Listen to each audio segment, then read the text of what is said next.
Hi, this is Mrs. Stevens, and while I've been at home, I've been finding different ways to see math around. And one that I think is awesome has to do with cooking and some really great concepts that you can see when you're doing cooking.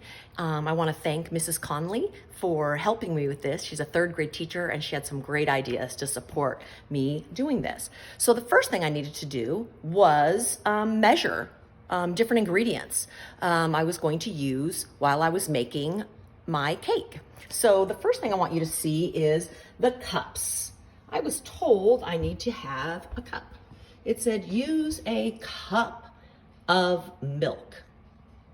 So what should the cup be? I got out a lot of the cups I have in my house and I thought, I wonder which of these I should use, because I kind of think it might make a big difference for how my cake comes out if I use a cup of milk in this one or if I use a cup of milk in this one. One might make it too runny and the other, it might not be dry. It would be dry and not moist enough.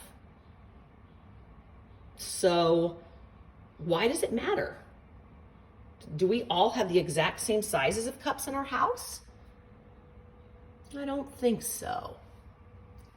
Well, it ends up there is a standard size of a cup. And we do that so that things turn out okay. And the standard size for a cup is 8 ounces. So in this case, 8 ounces of milk. And this is how it looks compared to some of the other ones. See the different shapes? Some are wider, some are narrower. It's really hard to tell. And that's why it was important for someone, and I'm going to tell you who in a second, to come up with a standard unit of measure when we're cooking. And that ended up being the cup. Well, the fabulous person that did that was a woman named Fannie Farmer. And I'm not sure if her first name was Fannie and her last name was Farmer, but I found a cookbook that I have from the very same person. So guess what I found when I turned to the publisher's page? Published originally in 1896. Oh my goodness. So this woman, Fannie Farmer, was the first to come up with this, and quick math, can you tell me how long ago was that? 1896. Wow. And we're in 2020. So that's amazing. And the reason that Fannie Farmer had to come up with this standard measure was so that we were all talking about the same unit. When we said a cup, you didn't have people reaching for this cup and some reaching for this cup. We were all going to reach and use something that was a cup that is 8 ounces. I thought that was really great. And the reason they thought they needed that is that we don't have scales at home to measure things. So like big companies, they measure things by their weight usually. You may notice that with other food items in your house. I used to wonder, how come my sister got more Reese's Pieces in her box than I got in mine? Well, because they don't count the pieces. They weigh them. Now, there's not a lot of us that have a way to weigh things. We don't have scales in our homes to measure the weight of items, food items. So developing a standard unit that was a cup was a much quicker and easier way for all of us to measure for our cooking. So isn't that cool?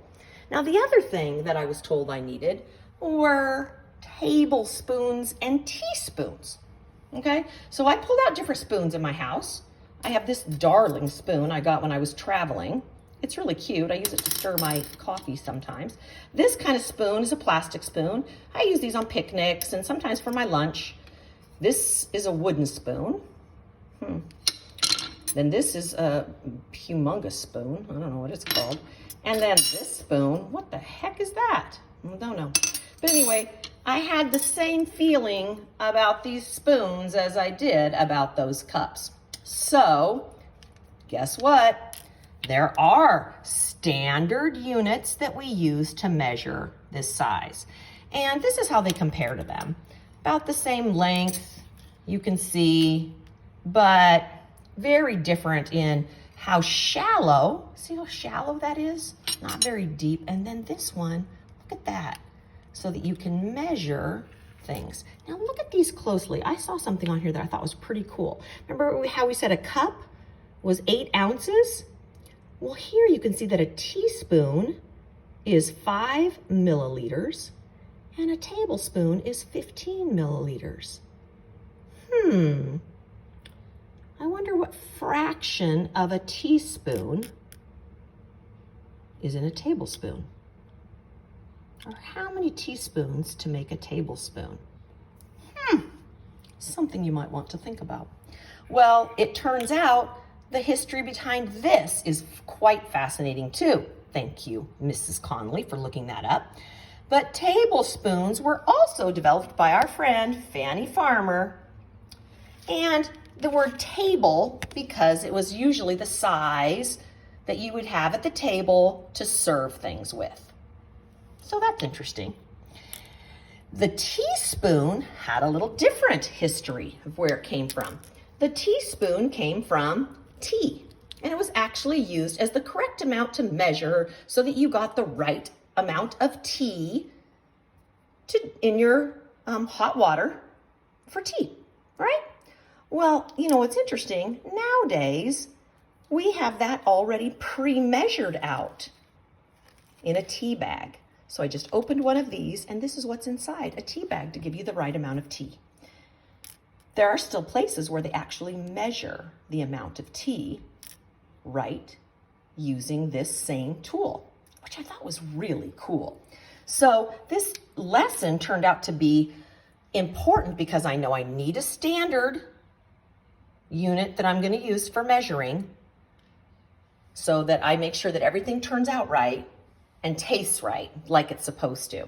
Because if I don't, I could get some very interesting, peculiar probably tasting food, and it wouldn't necessarily come out right, and I don't want to waste all of that.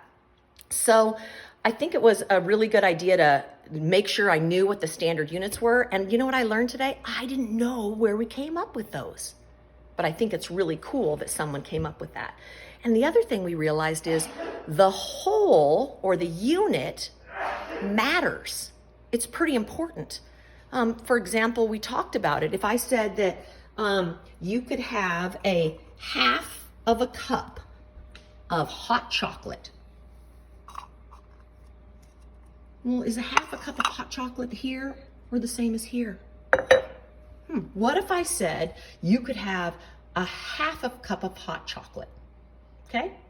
Or you could have a third of a cup of hot chocolate. But I told you that what you didn't know is I'm going to give you half of this. Okay? It's pretty small. I will give you a third of this.